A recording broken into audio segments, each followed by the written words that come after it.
Hey folks, welcome back to Adventure Gear TV.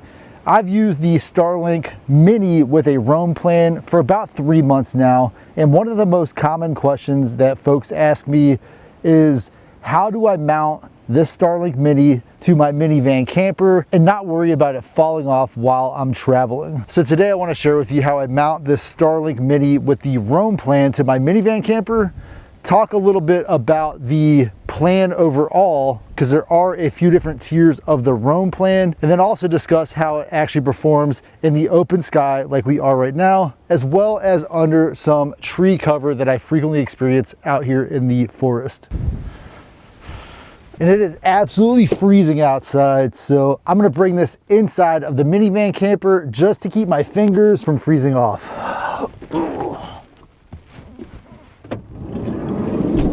Now, to mount my Starlink to the roof of my minivan camper, I've essentially got two accessories. I bought this magnetic rooftop mount along with this 5521 to USB-C cable that goes from the roof all the way into my power station. There are two variations of this cable. I opted for the shorter one. I'll post the length on the screen, but if I had to do it over, I would have gotten the longer one because I'm about 3 or 4 feet short of where I want to be. And so the longer one would give me a little more flexibility on where I could place my power station. So this mount came in a bag. It was not very complicated. It came with these 4 locking nuts, as well as 8 of these other non-locking nuts, 4 bolts, and then these 4 magnetic feet. These magnetic feet are super strong. Between the 4 of them, when this thing is completely mounted on my roof, this has a 66-pound pull, which means it would take a 66-pound force, and I'll test that in a few minutes here with a weight measurement to remove this from the roof of the vehicle. Now, when I chose to install the foot and the cable here, I wrapped, this is what I call a service loop. I think that's what electricians would call it. I wrapped a few wraps around that foot so that when the cable is in the Starlink, it can't get jerked out by any wild motions or anything like that. So if something's jerking on this, it's not moving the cable right there. This plastic piece right here is the OEM or original mount that came with the Starlink. Some folks do not like this mount because it is essentially held in by friction and spacing.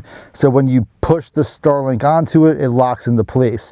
When I'm in motion, the Starlink is facing that way. So any wind, force, or anything like that is pushing the Starlink towards the rear, which for this design should be fine. However, I will let you guys know in the comments if anytime ever my Starlink vanishes, whether due to theft or wind or anything like that. So I was able to check on Amazon, and although this is branded Star Gear on the USB-C, in the product description, it is labeled as easy use. Kind of a strange spelling.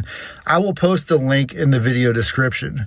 I do in fact have the 16.4 foot cable, and I think for me, there is no longer cable in this brand. I might go with a separate brand if I had to get another one that's at least 22 feet long. Or when I show you where I position this on my roof in a little bit, I could possibly rearrange the accessories on my roof and get myself some of that space or that distance back on that cable. And the other side of the cable has these little ribs here to prevent any water ingress. And this looks like a 5521 barrel plug input. And I emphasize that because since the Starlink will accept 12 to 48 volts, you can buy the pigtails for this for pennies on Amazon. I'll link a few of those in the video description as well. And then you could run the Starlink directly off, for example, a lithium iron phosphate or 12 volt lead acid battery without needing to buy a USB-C cable. And just to show you kind of how strong these magnets are, I'm going to kind of hover until this thing kind of pulls itself into the van. Once that starts, that's pretty much it. Now, if I lean on it with my body, I can pull it off. But here I have a little scale where I can test the validity of that 66 pounds of pull force claim, because I expect that number to truly be based on the 4 magnets with full contact and a uniform pull load. Meaning if I pull the device from a corner, it'll give a little sooner because I'm pulling at an uneven rate. So to confirm that, let's start with pulling from a corner and see how much pressure it takes in pounds. So I'm actually pretty surprised with those results there. The corner actually gave me a higher force, closer to 40 pounds. So when I'm pulling from the corner, surprised that I could pull much harder without releasing the device. And then when I pulled it essentially from as close to center as I possibly could get, it took only about 27 pounds to remove that. And now that I'm ready to install the Starlink back on my roof, the first thing I want to do before I add the mount is to go ahead and plug in this 5521 barrel plug. Make sure that's seated nice and tight, just like that. Now that that's plugged right there, I can simply pop the Starlink into place. Now I have it as somewhat of a tight fit, but you can just barely make out that the 5521 barrel plug is still seated nicely into the back of the Starlink. And in fact, I don't like what I've done here, so I'm gonna unwrap this cable, feed it back through, and then set it in a better position so that I remove some of that stress on the cable while it's up on the roof. Now that I've got everything completely unwound, just 1 or 2 wraps. And that's enough tension to keep the cable from getting jerked out if this snatches on anything while I'm installing it. So I think the Starlink Mini is actually a phenomenal piece of equipment. It has an input voltage of 12 to 48 volts. I have a USB-C adapter that I run it off of, and it consumes an average of about 17 or 18 watts with that setup. It came with a standard wall socket, but because I like to run my things off of the power stations, converting to that USB-C is the most efficient way to run the Starlink Mini. So an interesting fact that most folks don't know is the Starlinks are actually manufactured here in the United States. When I purchased it back in January, they were running a special. I paid $450 for it, plus 20 for shipping, plus taxes. It ended up being essentially $500 out the door. In addition to that, because my home runs off of Starlink Residential, I got a service plan for my Roam Mini of 50 gigabytes a month for $30. There's also a Roam plan that is $50 that is a standalone plan, and there are some pros and cons between those two separate plans, but for now I'm going to stick with my $30 per month with 50 gigabytes, and if I go over that limit I can purchase an additional gigabyte for $1 per gigabyte. Now that $30 a month is dependent upon the fact that I have a residential plan, so they are bundled together. However, I am not able to pause my $30 a month Roam plan, whereas if I did have the $50 per month Roam plan as a standalone feature, you could pause that, or I could pause that when I'm not using it.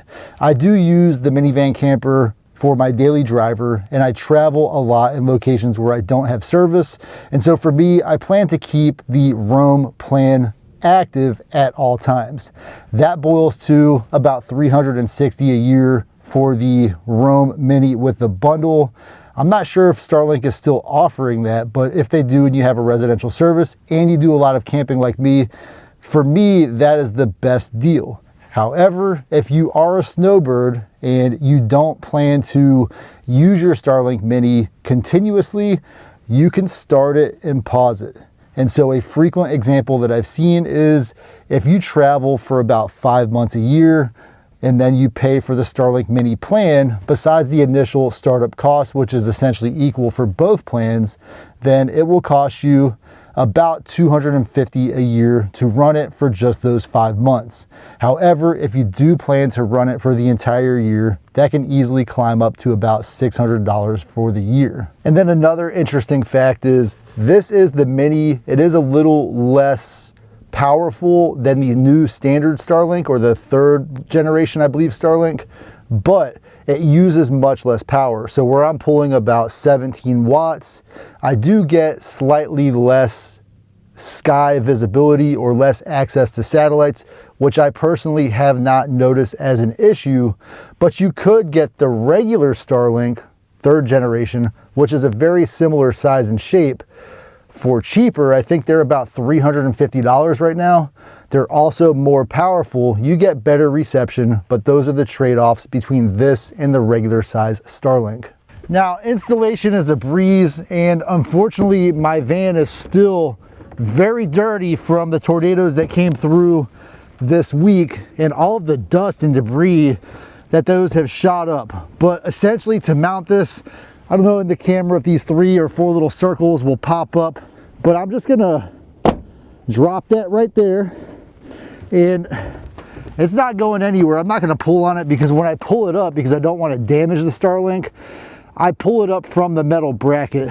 And so I'm gonna leave that there. And now I'm just gonna gently route the remaining cable, trying not to get it wrapped up or wound up in anything. I'm just gonna route it. And this is why I'm always buying new cameras. But now I'm gonna route this just straight back, as I said, without trying to snag up or bind up this cable, because this surface does have quite a bit of friction. Just route it straight back as nice as I can, keeping it nice and straight. And when I get to the back, I'll grab it and then show you how I run it through my tailgate. And this cable's just getting a little wet from the moisture on the vehicle here. And if you can see, there's a little bit of friction where this is just kind of hard to pull through, but that also helps with preventing the cable from bouncing around on the roof while I'm in motion. Now, this may not be the best way to route this, but for me, it has worked essentially flawlessly. I'm gonna push this cable through this knuckle. So the moral of the story here is try not to do your installs and film when you have very strong winds. The wind just keeps knocking my camera over, especially when I have it really high and this tripod is not that stable. But I route the USB-C cable through this hinge.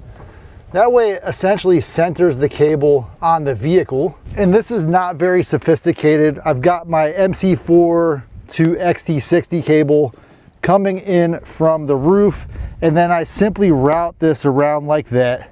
And now I'm locked in place. I've never had any issues with leaks. I know that's where a primary gasket is, where during rain it could leak. The only leaks I've ever had from this seal is when I put my stealth shade up, which I have black felt material on. If that felt gets in that gasket, it will leak. But these cables do not leak. I think it's just because of the rubber on rubber contact. And I've got the Bluetti Elite 200 V2. The solar panel is pulling in about 13 watts right now. I'm not sure why it's not up in there. I think just a little bit of clouds are blocking it, but it fluctuates a little bit. I'm gonna plug the Starlink into this USB-C power delivery and crank it up. And really, I want to show you guys how much startup wattage I get when the Starlink starts up.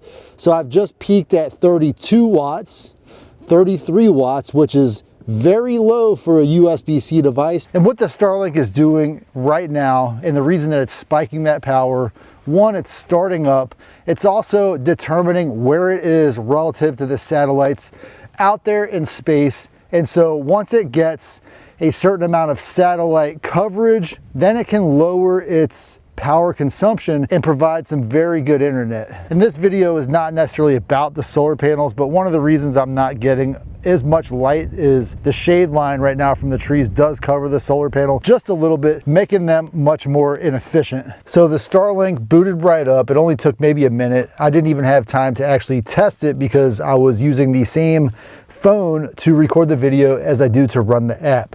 But when I boot it up, it essentially has two devices attached to it, which is that Bluetti device along with my cell phone. Obviously, I ran the speed test, and according to the speed test, I'm getting 153 megabits down speed and then 10 megabits upload speed, which that's kind of slow for a YouTube video, especially those large gigabyte, 3 gigabyte, 5 gigabyte videos. But it is sufficient for me to click upload and let it just run for about an hour, and then the upload will be complete. And then on top of that, the ping rate, I believe, was 35 milliseconds, which Starlink is known to have a super fast ping rate. So if someone is doing online gaming or something like that, which I don't do, then that ping rate will be perfect for them. Now, one big advantage of that Starlink Mini versus some of the older generation Starlinks is it is more omnidirectional, meaning it can get more coverage from more satellites without being perfectly oriented. For me, that works out because when I go into the forest, I still get very reliable service. It may not be as fast, but for my single solo use, it is sufficient for me to maintain connection essentially no matter where I'm at. Now, I'm not affiliated with Starlink in any way, but I have posted an affiliate link in the video description if you want to check out the equipment that I'm using and if you want to check out the accessories that I've included. I've also included a Starlink referral link, something like that. If you're interested, check that out. And otherwise, thank you so much for watching, and I'll catch you guys in the next video.